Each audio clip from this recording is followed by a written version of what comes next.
নমস্কার। ভ্যাকসিন চ্যানেলে আজকে আমরা আলোচনা করতে চাইছি ফুটবল নিয়ে, কারণ এই মুহূর্তে তো ইউরো কাপ, কোপা আমেরিকা ইত্যাদি ফুটবল চলছে। তাই সেই অবস্থায় দাঁড়িয়ে এবং আমরা সেখানে দেখেছি ইউরো কাপের যে খেলা, সেখানে কি আমাদের কিলিয়ান এমবাপ্পের নাক ফেটে গেছে। তা সেই অবস্থাতেও তাকে মানে তিনি খেলবেন, এটা শুনতে পাওয়া যাচ্ছে। তা সেটা কি ঠিক হবে? তোর কি মনে হয়?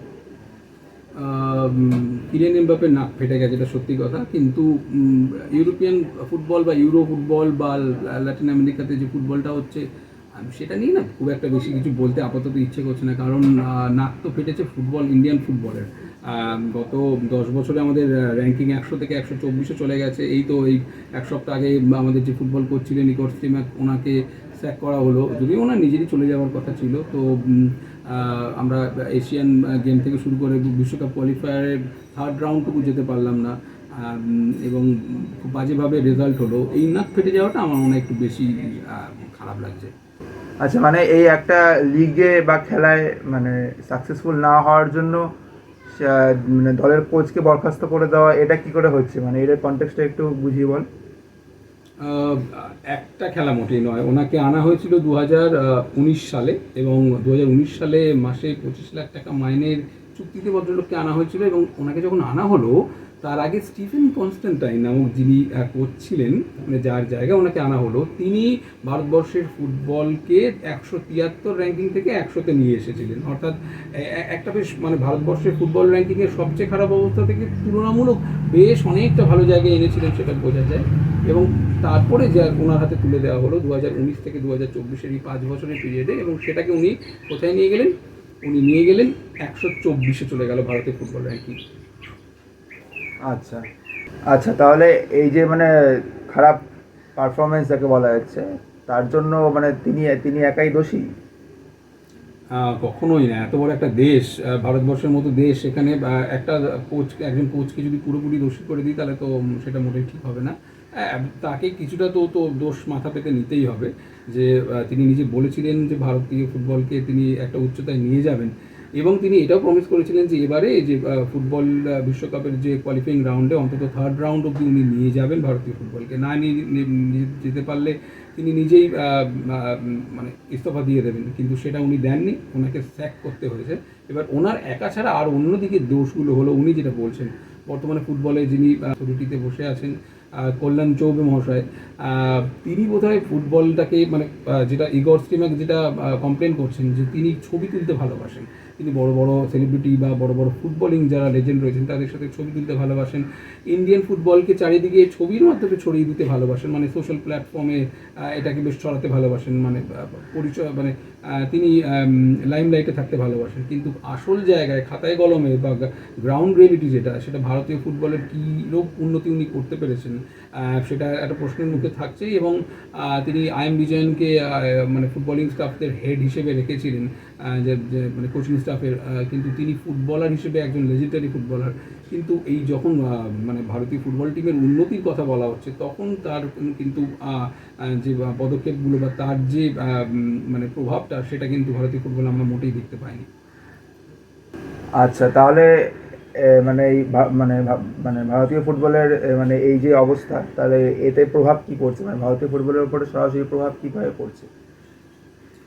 অবশ্যই ভারতীয় ফুটবল এর দ্বারা মারাত্মকভাবে ক্ষতিগ্রস্ত হচ্ছে। ভারতীয় ফুটবলে কিন্তু এখন মানে ভারতীয় ফুটবলের ফ্যানের অথবা যারা দেখে দর্শকের কিন্তু সংখ্যার কোনো অভাব নেই। মানে ক্রিকেট তো ভারতবর্ষের সবচেয়ে হয়তো জনপ্রিয়তম খেলা, কিন্তু তার মানে এই না যে ফুটবলে হয় মানে মানে জনপ্রিয়তা নেই। ফুটবল খেলা দেখতে কিন্তু দর্শক মাঠে ভিড় করছে। আইএসএলে ভিড় হয়, যদি আইএসএলের কোয়ালিটির ব্যাপারে যদি কথা বলি, সেখানে বিদেশি প্লেয়ার আনা নিয়ে যে যতটা চমক থাকে, বা বিদেশি প্লেয়ারদের নিয়ে যতটা ধুমধুমার কাণ্ড হয়ে থাকে, সেই তুলনায় কোয়ালিটির তুলনায় এশিয়াতে যে সমস্ত লিগগুলো আছে, এই আমাদের এই সুপার লিগের মতো, সেগুলো অনেক বেশি আরও উন্নত মানের খেলা। তাদের পাসিং থেকে শুরু করে তাদের অ্যাক্টিভিটি, তাদের সমস্ত কিছু টাচ ফুটবল, তারা সবটা ভালো খেলে। আমাদের ফুটবলে যেটা প্রভাব পড়বে, যে একজন কোচ যিনি 5 বছর থাকেন বা একটা দীর্ঘ সময় থাকলে তার যে সেট আপটা তৈরি হয়, সেই সেট আপটা হুট করে নষ্ট হয়ে গেলে তার সাপোর্টিং স্টাফদেরও তিনি সঙ্গে নিয়ে চলে যান। এবং প্লেয়াররা তো এই খামখেয়ালিপনার শিকার হয়ে যায়, যে একটা প্লেয়ার যে গ্রো করছে, যে গত 2-3 বছর 4 বছর ধরে তার একদম পিক পিরিয়ডে যাকে কোচ হিসেবে, তাকে নিজের গাইড হিসেবে একজন পাচ্ছে, তার তত্ত্বাবধানে সে খেলছে, তার সমস্ত সুবিধা অসুবিধাগুলো বলছে, হুট করে সেই মানুষটাকে সরিয়ে দেওয়া হলে আবার একটা নতুন কেউ এলো তার নিজস্ব ফিলোসফি নিয়ে। ভারতবর্ষে তো ভারতীয় কোচ আনা হয় না খুব একটা, বিদেশি কোচকে আনা হয়, এবং তাদের একটা কমিউনিকেশনাল এরার তো থাকেই সেখানে। ভারত এমনিতেই বহুভাষী দেশ, সেখানে বিভিন্ন জায়গা থেকে ফুটবলার থাকে, এবারে তারা ইংরেজিতে বোঝান বা তারা তাদের মাতৃভাষায় বোঝান, সেটা ট্রান্সলেটর থাকে। এই সমস্ত জগা খিচুড়ির মধ্যেও যখন তিনি একটা মোটামুটি ভদ্রস্থ জায়গায় ফুটবলটাকে নিয়ে আসার চেষ্টা করেন, তারপরে জঘন্য পারফরমেন্স হলে তাকে যখন স্যাক করে দেওয়া হয়, সেটা তো জাস্ট একটা অঙ্গুলি লেওয়ানো হতে পারে, মানে টপ অর্ডারে যারা রয়েছেন। কিন্তু ফুটবলারদের উপরে এর একটা প্রভাব থাকে, কারণ তারা রোজ মানে এক একজন কোচ চেঞ্জ হয়ে যাবে এবং তার সাথে মানিয়ে নেওয়া এবং দলের জন্য পারফর্ম করা, সেটা কিন্তু করা সম্ভব হয়ে ওঠে না। আচ্ছা, এই যে এই কোচ যিনি ইগোর স্টিমাক, তাকে যে সরিয়ে দেওয়া হচ্ছে, তাই এর জন্য তিনি কি তিনি যদি কোনো রকম মানে পদক্ষেপ নেয়, তাতে ভারতীয় ফুটবলের উপরে কোনো মানে নেতিবাচক প্রভাব পড়তে পারে? অবশ্যই পড়তে পারে। উনি যদিও বলেছিলেন যে উনি নিজেই চলে যাবেন, কিন্তু উনি যাননি। যখন ওনাকে স্যাক করা হলো, উনি বললেন ওনার সমস্ত পাওনাগণ্ডা যেন মিটিয়ে দেওয়া হয়, সেটা না হলে উনি অবশ্যই কোর্টে যাবেন বলে উনি কিন্তু আগাম এই বলে রেখেছেন। এবং তার সাথে তিনি ফিফাতেও যাবেন।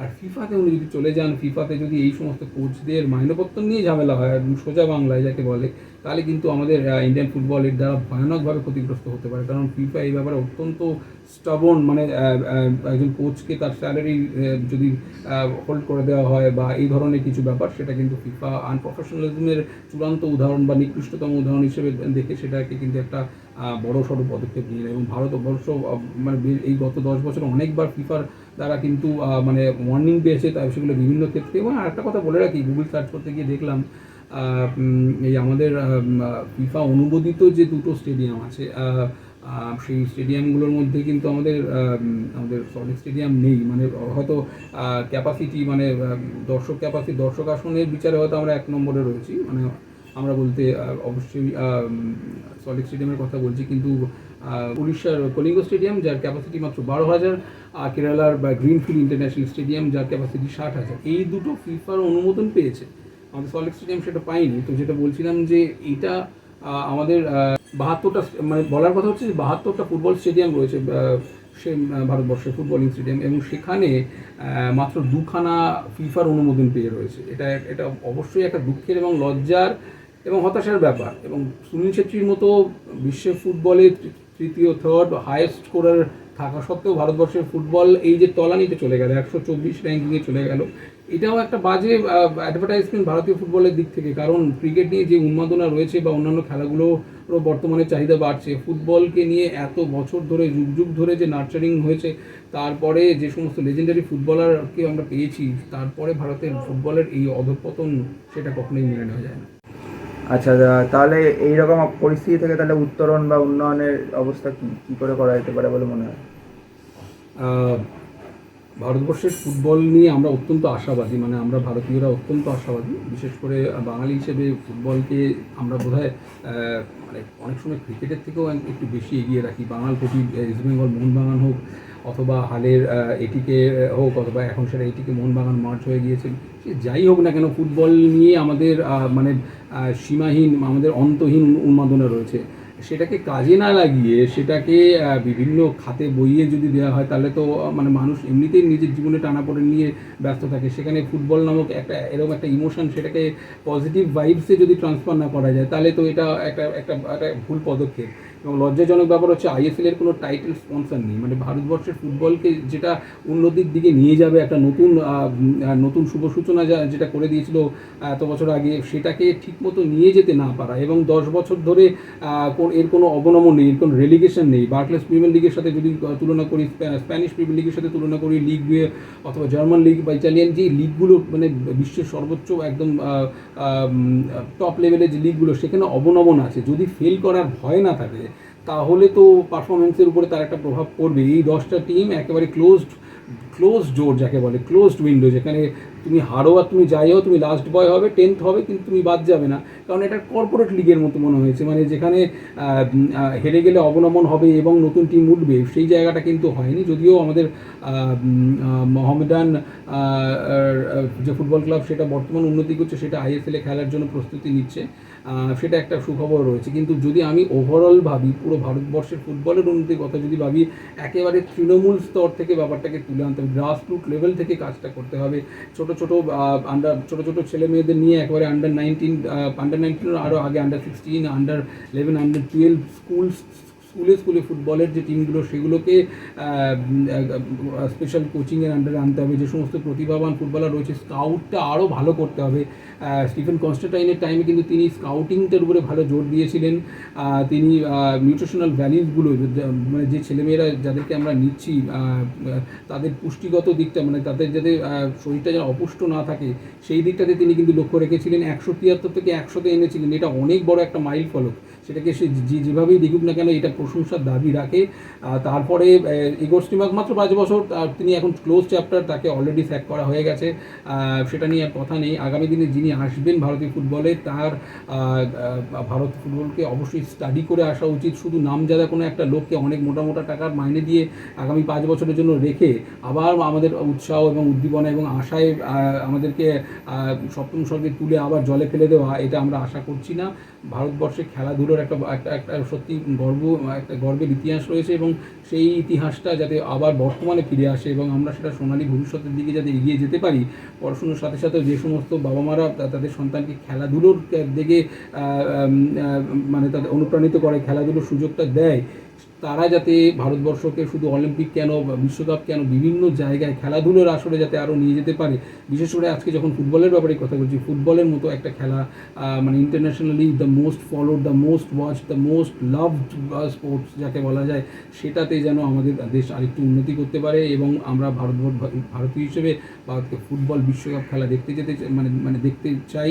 সেটা বুড়ো হয়ে দেখার আগে জোয়ান অবস্থায় যখন ফুটবলটা একটু বুঝি, মাথায় গোল খেলে কষ্ট, গোল দিলে আনন্দ, এইসব অনুভূতিগুলো এখনও কাজ করে, সচল আছে, সেই অবস্থাতেই ভারত করতে পারবে, এই আশা রাখছি।